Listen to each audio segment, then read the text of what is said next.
Hola, ¿qué tal? Me da mucho gusto estar con ustedes en este podcast. Mi nombre es María Teresa Rubio González. Soy estudiante de la licenciatura en Derecho con énfasis en litigación oral en la Universidad IEXPRO. Nos encontramos en la materia Título y Operaciones de Crédito. Y hoy vamos a elaborar este podcast educativo acerca de la letra de cambio y el pagaré como instrumentos esenciales en el derecho mercantil. Vamos a verlo. Vamos a comenzar diciendo que en el dinámico entorno del comercio y las finanzas, los títulos de crédito juegan un papel súper importante. Es un papel clave. Van a facilitar las transacciones y van a garantizar las obligaciones. La letra de cambio y el pagaré son dos de los instrumentos más utilizados. Ambos poseen una rica historia y una sólida base legal. Es importante que comprendamos su naturaleza y su funcionamiento, porque cualquier profesional del derecho que busca asesorar eficazmente a sus clientes puede navegar con éxito en el ámbito mercantil si conoce perfectamente estos temas. Y vamos a comenzar hablando sobre la letra de cambio. Esta es un título de crédito formal y completo. Tiene una orden incondicional de pagar una suma determinada de dinero a una persona específica o incluso también al portador. Esto de acuerdo a un tiempo y lugar determinados, de acuerdo con el artículo 76 de la Ley General de Títulos y Operaciones de Crédito. Podemos decir que la letra de cambio es un título de crédito que contiene la orden incondicional de pagar una suma determinada de dinero. Y bien, vamos a ver cómo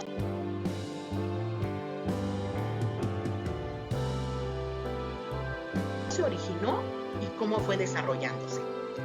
La letra de cambio se fue originando en la Edad Media. Esta va a surgir como respuesta a la necesidad de los comerciantes de trasladar valores sin transportar el dinero en efectivo. De esta forma evitaban riesgos como un robo, como una pérdida o X cosa. Inicialmente facilitaba el pago entre plazas diferentes. De esta forma permitía a los mercaderes realizar transacciones internacionales de manera segura. Su evolución ha sido constante. Ha ido adaptándose a las necesidades del comercio moderno y cada vez más se ha consolidado como una herramienta financiera esencial.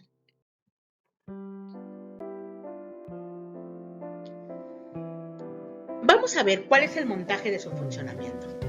La letra de cambio va a involucrar a tres figuras principales: al librador, quien es la persona que va a emitir la letra y la orden y ordena el pago; al librado, que es la persona que va a realizar el pago al aceptar la letra y se va a convertir en aceptante; y al beneficiario o tomador, a quien se le debe pagar la suma indicada.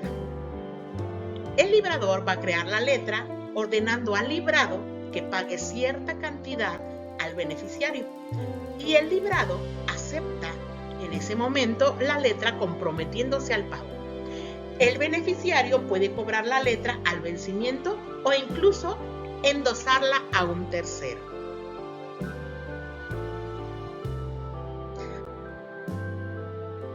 Para esto hay ciertos requisitos. De acuerdo al artículo 77, la letra de cambio debe de contener la mención de ser letra de cambio, la orden incondicional de pagar una suma determinada de dinero, el nombre del librado, el lugar y fecha de pago, el nombre del beneficiario, la fecha y el lugar de emisión, la firma del librador.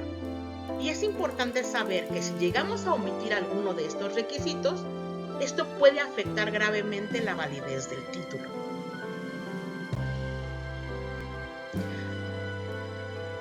Esto no es algo que nada más nos sacamos de la manga, no.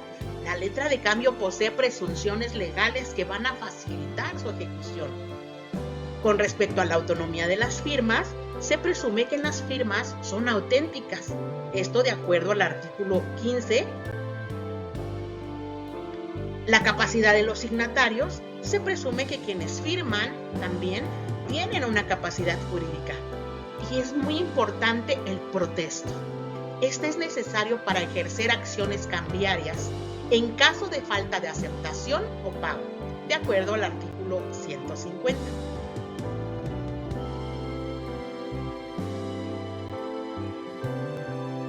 Y ahora vamos a hablar del pagaré. Vamos a comenzar a decir que el pagaré es un título de crédito que contiene la promesa incondicional del suscriptor de pagar una suma determinada de dinero a un beneficiario en una fecha y en un lugar específicos. A diferencia de la letra de cambio, es una promesa directa de pago, según el artículo 170 de la Ley General de Títulos y Operaciones de Crédito.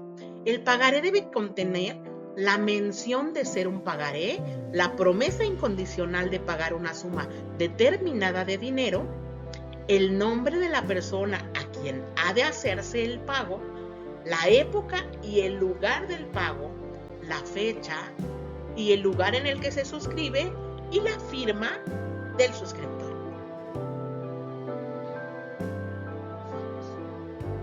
Y también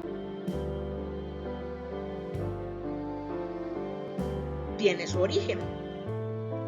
El pagaré tiene sus raíces en las transacciones comerciales de la antigüedad, pero se va a consolidar como un instrumento legal en el derecho mercantil moderno.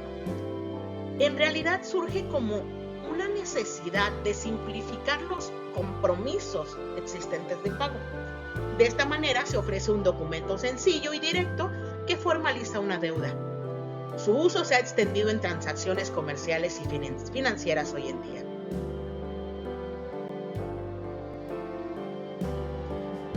Y vamos a ver cómo funciona.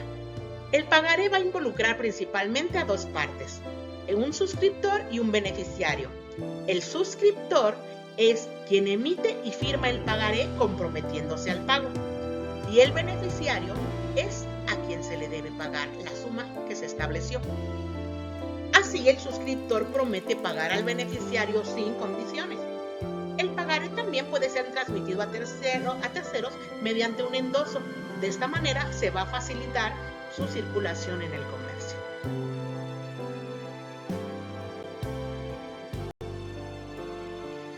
Hay algunos requisitos que deben de cumplirse según el artículo 170 de la Ley General de Títulos y Operaciones de Crédito.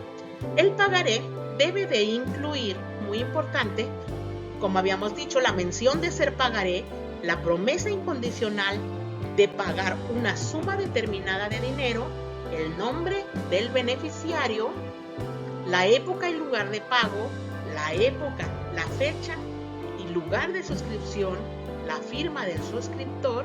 Y también, si alguno de estos no se encuentra presente, algún elemento de estos, el pagaré puede llegar incluso a ser invalidado.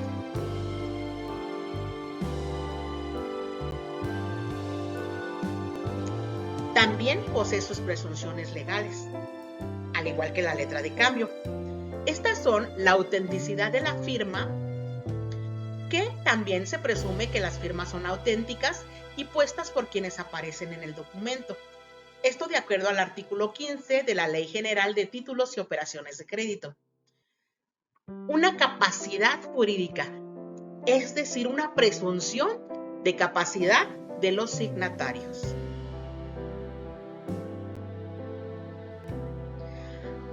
Esto debe de contener también algunos elementos personales. Es el suscriptor, el beneficiario, y aquí aparece una figura, el aval o avalista. El suscriptor es el deudor principal que se va a obligar al pago. El beneficiario es el acreedor a quien se le debe de pagar. Y el avalista es esa persona física o moral que va a garantizar el cumplimiento de la obligación en caso de que el suscriptor no pague. Esto de acuerdo al artículo 109 de la Ley General de Títulos y Operaciones de Crédito. Ahora bien, debemos saber que existen obligaciones y existen derechos. En el suscriptor, él debe pagar la suma acordada en las condiciones que se establecieron. El beneficiario también debe de recibir esa cantidad y el aval, obviamente, pues va a responder si es que no se ha pagado. El pago debe de ser voluntario preferentemente, aunque tenemos un pago voluntario y un pago forzoso. En el voluntario, el suscriptor cumple con el pago según lo que se pactó. Y en el pago forzoso, si es que acaso hay un incumplimiento, el beneficiario podrá ejercer acción cambiaria directa, iniciando un juicio ejecutivo mercantil para obtener el pago forzoso. Esto de acuerdo al artículo 150 de la Ley General de Títulos y Operaciones de Crédito, haciéndolo de la siguiente manera. Comienza un juicio ejecutivo mercantil, se da un embargo precautorio y se lleva a cabo una ejecución de la sentencia. Vamos a ver lo más esquematizado en esta acción cambiaria. Primero se da el vencimiento del pagaré. Esto, bueno, es la fecha en que debe realizarse el pago. En el incumplimiento, el suscriptor no paga. Después tenemos la acción ejecutiva en la cual el beneficiario demanda judicialmente al suscriptor y a los avalistas. Viene entonces el embargo precautorio en el cual se pueden embargar bienes para garantizar el pago. Y al final viene la sentencia y la ejecución. En esta se ordena el pago y si no se cumple, se procede a la venta de los bienes embargados.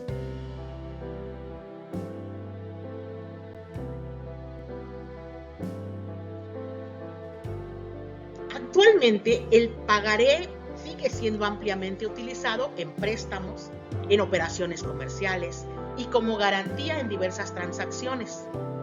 Su simplicidad y fuerza ejecutiva lo hacen una herramienta eficaz para seguir asegurando las obligaciones de pago.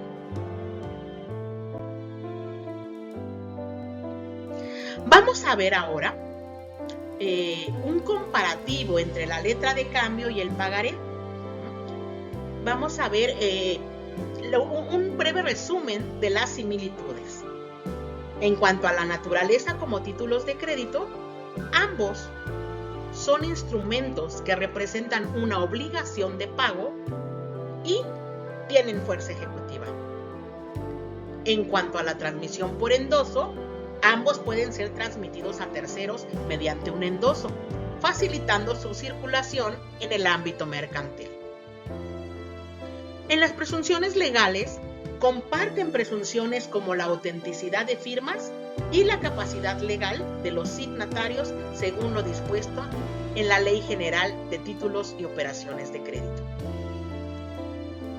En cuanto a la posibilidad de aval, en ambos se puede incluir la figura del avalista para garantizar el pago frente al beneficiario.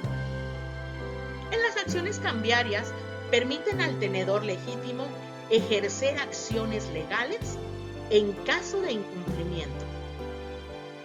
Pero también hay algunas diferencias entre ellos. Tenemos, por ejemplo, la orden contra la promesa. La letra de cambio es una orden de pago, mientras que el pagaré es una promesa de pago. El número de partes involucradas.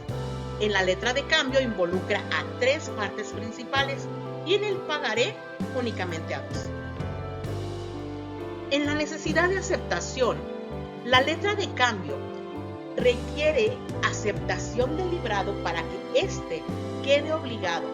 En el pagaré no necesita aceptación. En cuanto a su complejidad y uso, la letra de cambio es, digamos, más compleja y usada en transacciones internacionales. El pagaré es algo más sencillo, más cotidiano, y este es utilizado en las operaciones cotidianas de diario. En cuanto a las formalidades y el protesto, la letra de cambio tiene más formalidades, incluyendo el protesto, para ejercer ciertas acciones. En el pagaré, el protesto es menos requerido, si no es que no es requerido.